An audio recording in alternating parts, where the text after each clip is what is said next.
le film, c'est aussi, en tout cas au départ, l'histoire d'un enfant, d'une enfance. Donc, je voulais que tu développes un peu, que tu nous parles de ça, parce qu'il y a beaucoup de douceur et de cruauté aussi. Et juste pour faire un parallèle, le film de Laurent Achard, justement, en dehors du chef-op Commun. que vous avez commun, vous traitez de ça. Et j'aurais voulu que tu m'en parles un peu justement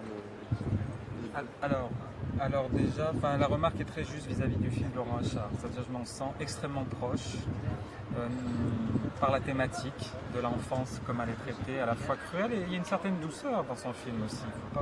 C'est pas que l'enfant battu, l'enfant dont la mère se fait battre par le père, etc. C'est pas que ça.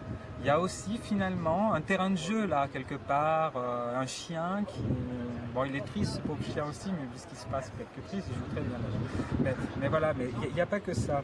Et donc effectivement je me sens très proche de ça et de ce regard sur l'enfance où l'enfant vit à la fois effectivement des choses très cruelles et très heureuses.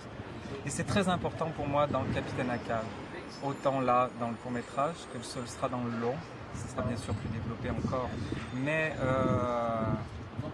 tout ce que j'ai essayé de faire au fond peut-être c'est justement de se dire peut-être que ce petit gars il aurait pu être heureux quoi, après tout quoi.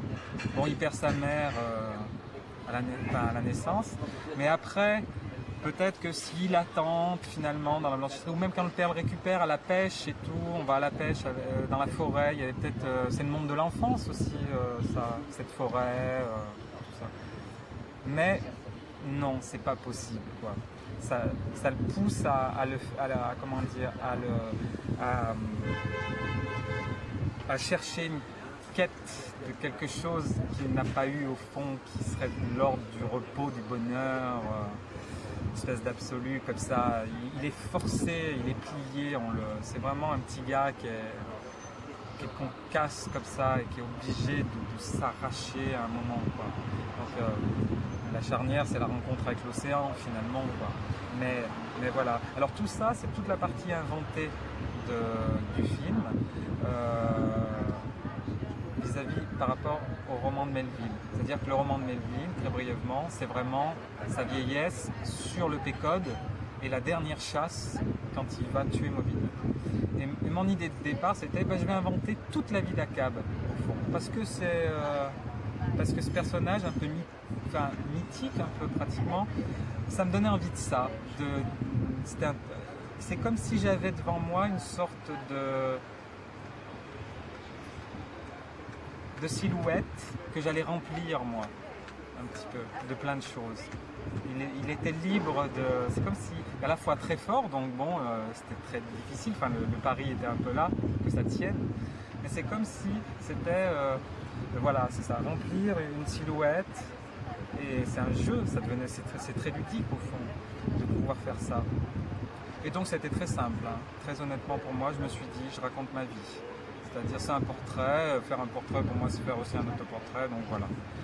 Alors j'ai pas perdu ma mère, je me suis jamais fait battre, voilà, et je veux dire, mais la violence que j'ai connue qui est autre et dont j'ai pas parlé, je la retranscris d'une manière finalement, voilà. Mais c'est un film qui est très proche de moi et j'adore dire cette phrase, même si elle est un peu peut-être prétentieuse, tout ça, mais Ahab c'est moi, voilà. Et ça, c'est vrai que ça a été facile pour moi de raconter la vie d'Ahab. Moi qui suis un petit gamin de la campagne, je l'ai fait arriver là, alors que je pense que la logique, si on suit la logique vraiment de Melville, c'était de partir d'un enfant dans la bourgeoisie de Boston ou de je ne sais quelle ville du Massachusetts, d'arriver parce que capitaine, quand on est un petit pecno, quoi, c'est pas... Voilà. Donc la difficulté, elle était là, de nous faire passer tous les deux. Et d'aller à sa rencontre pour revenir à la première question finalement, c'est-à-dire pourquoi Ahab? Parce qu'il fait partie de ces personnages qu'on va rencontrer, un peu comme dans Au cœur des ténèbres, Marlowe va rencontrer Kurtz, quoi. Il y a un truc comme ça, c'est des gens qui sont violents, qui ont un brin de folie et quelque chose, ça, mais il y a une forme d'attirance, on est attiré vers... voilà. Alors il y en a 3 comme ça que j'aimerais bien voir, c'est Kurtz donc, de Conrad, puis Dracula aussi. C'est le type de personnage qui est un peu comme Akkad. D'ailleurs je pense beaucoup à Nosferatu quand je travaille sur Akkad, quand j'ai travaillé là ou quand j'y travaille. C'est-à-dire le Nosferatu sur le bateau, comme ça, je sais pas, je le vois un peu comme ça. Dans la dernière partie du long métrage, elle va être plongée dans les ténèbres, alors que chez Melville, c'est pas forcément ça. Mais Melville raconte le roman par Ismaël, un jeune marin qui découvre tout ça. Il est sur le pont et ce film va se plonger dans l'âme, enfin va essayer, j'espère y arriver.